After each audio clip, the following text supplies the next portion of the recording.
នេះបងប្អូន steel នៅខាងខេត្តកណ្ដាលតម្លៃចាប់ពី10 លានឡើងហើយអត់ហ៊ានទៅក្បែរខ្លាចវាផ្អើលហើយចំនួន5គ្រាប់តាមពិតនៅមានច្រើនទៀតបងប្អូនតែយកមកថតនេះតែ5ទេណាបងប្អូនចង់បានគឺអាចមកមើលក្រោលនៅខាងហួសស្ពានប្រែកតមាស់នោះឥឡូវខ្ញុំនឹងថតទាំង5ឲ្យមើលតែម្ដងនោះតោះឥឡូវយើងមើលមួយនេះមុនតែអត់ហ៊ានទៅក្បែរនេះខ្លាចវានេះខ្លាចវារត់បានអាយ៉ាចង់ផ្អើលមែននេះឥឡូវយើងមើលពីចង្ងាយហ្មងទៅចឹងវាចង់ចូលក្រោលវិញអូដល់ហើយមួយនេះវែងហួសវែងមកមួយនោះវាអត់ងាកមុខមកសោះអត់ហ៊ានដើរទៅនោះដើរទៅខ្លាចមួយនេះផ្អើលបានចង់បានអីគឺមកផ្ទាល់តែបងប្អូនផ្ទាល់ចាំខ្ញុំដាក់លេខ Telegram ម្ចាស់ឲ្យអាហ្នឹងសម្រាប់បងប្អូនដែលចង់រកទីតាំងណាអូខេមកផ្ទាល់ហ្មងគឺល្អតោះឥឡូវយើងទៅមើល3ទៀតហ្នឹងផ្អើលខ្ញុំទៀតបាទមួយនេះអីកដល់ខ្មែរណាបងប្អូនខ្មែរមើលបន្លាក់អញ្ចឹងឯងប៉ុន្តែមិនបាច់មើលរៀងទេណាលើរៀងស្អាតបាញ់ទឹកនៅខាងកពតអីបាញ់ទឹកមួយថ្ងៃតែ3 ដង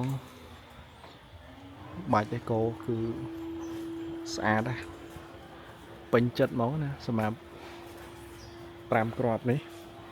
choមួយនេះមើលមុខអ្នកថតដល់ហើយស៊ុំដែលឃើញអញ្ចឹងដែលចេញក្រៅchoមួយទី5ល្អដល់ល្អកលើហ្នឹងក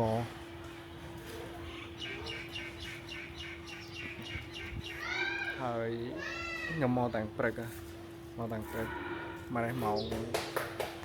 ចូលម៉ោង4អីចាចោះគាត់លើផ្ទះដៃក៏ប្រហែលនេះមកចឹងភ័យមែនណាតោះឥឡូវចឹងមើលមកជុំទៀតណាបងប្អូនឯងមកមើលផ្ទាល់បានណាយ៉ាខ្ញុំទៅក៏បានដែរ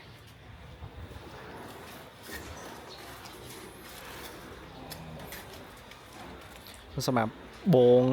ម្ចាស់គោគាត់ថាឲ្យមកមើលផ្ទាល់មកអាហ្នឹងសម្រាប់បងប្អូនចង់បានណាគឺអាចមកមើលផ្ទាល់បានគូស្ពានប្រែកតែបន្តិចអូខេតោះច្រើនអីខ្ញុំដើរទៅនេះបន្តិចរត់បាត់អស់ហើយតែនេះហើយយើងថតពីនេះទៅវិញនេះតាហែគ្នា5ត្មងណាបងប្អូននេះចុងក្រោយគេនេះហើយគាត់នៅច្រើនទៀតណាបងប្អូនគោគាត់នៅច្រើនបងប្អូនចង់បានគឺមកមើលផ្ទាល់មកមើលផ្ទាល់ស្អាតទាំងអស់សម្រាប់5គ្រាប់នេះ